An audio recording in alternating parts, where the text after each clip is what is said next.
The two angels arrived at Sodom in the evening, and Lot was sitting in the gateway of the city. When he saw them, he got up to meet them and bowed down with his face to the ground. My lords, he said, please, turn aside to your servant's house. You can wash your feet and spend the night and then go on your way early in the morning. No, they answered. We will spend the night in the square. But he insisted so strongly that they did go with him and entered his house. He prepared a meal for them, baking bread without yeast, and they ate.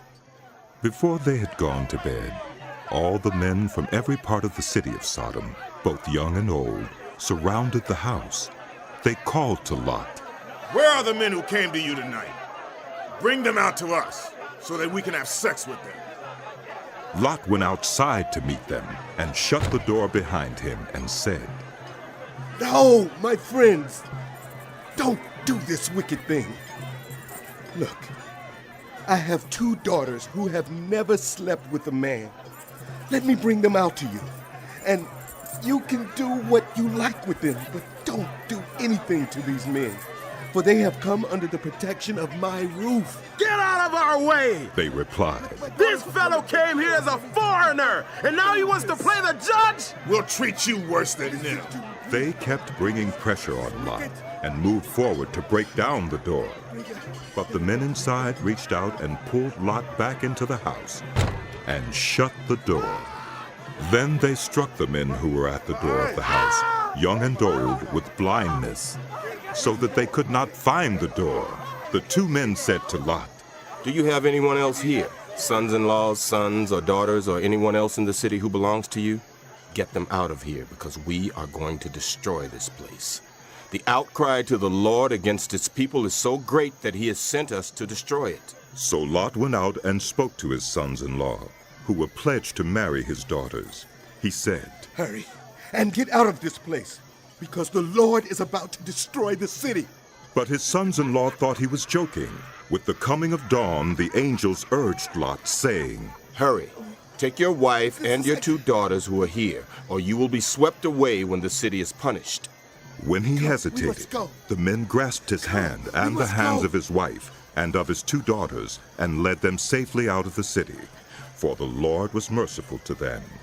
As soon as they had brought them out, one of them said, Flee for your lives. Don't look back and don't stop anywhere in the plain. Flee to the mountains or you will be swept away. But Lot said to them, No, my lords, please.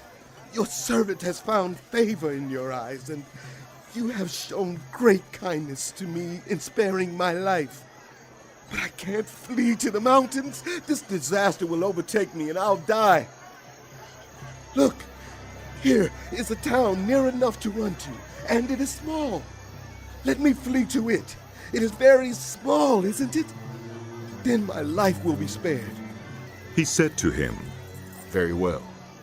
I will grant this request too. I will not overthrow the town you speak of, but flee there quickly, because I cannot do anything until you reach it. That is why the town was called Zoar.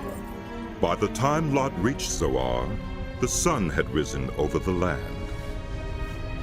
Then the Lord rained down burning sulfur on Sodom and Gomorrah, from the Lord out of the heavens. Thus he overthrew those cities and the entire plain, destroying all those living in the cities, and also the vegetation in the land. But Lot's wife looked back, and she became a pillar of salt. Early the next morning, Abraham got up and returned to the place where he had stood before the Lord. He looked down toward Sodom and Gomorrah, toward all the land of the plain, and he saw dense smoke rising from the land, like smoke from a furnace. So when God destroyed the cities of the plain, he remembered Abraham, and he brought Lot out of the catastrophe that overthrew the cities where Lot had lived. Lot and his 2 daughters left Zoar and settled in the mountains, for he was afraid to stay in Zoar. He and his 2 daughters lived in a cave. One day the older daughter said to the younger, Our father is old, and there's no man around here to give us children, as is the custom all over the earth. Let's get our father to drink wine and then sleep with him, and preserve our family line through our father. That night they got their father to drink wine, and the older daughter went in and slept with him. He was not aware of it when she lay down or when she got up. The next day the older daughter said to the younger, Last night, I slept with my father. Let's get him to drink wine again tonight, and you go in and sleep with him so we can preserve our family line through our father. So they got their father to drink wine that night also, and the younger daughter went in and slept with him. Again he was not aware of it when she lay down or when she got up. So both of Lot's daughters became pregnant by their father. The older daughter had a son, and she named him Moab. He is the father of the Moabites of today. The younger daughter also had a son, and she named him Ben-Ami. He is the father of the Ammonites of today.